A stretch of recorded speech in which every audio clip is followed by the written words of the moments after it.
Meitei Heritage Welfare Foundation has demanded prompt and decisive action against Chin Kuki groups for denying right to freedom of movement and right to religious practice to Meitei community. In a press note that was issued in response to 6 Chin Kuki groups that had threatened Meiteis against going on annual pilgrimage to sacred Thangjing Hill, Meitei Heritage Welfare Foundation asserted that the latest act by these Chin Kuki groups is an act of provocation to create further violence.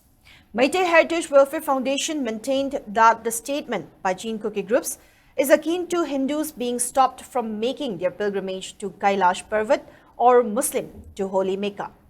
It violates the fundamental rights enshrined in Constitution of India that gives right to freedom of movement and the right to religious practice.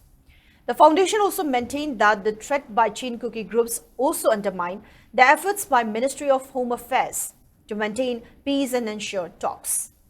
Meitei Heritage Welfare Foundation further urged authority to take immediate and decisive action and to send strong message that such anti-constitutional and provocative actions will no longer be tolerated.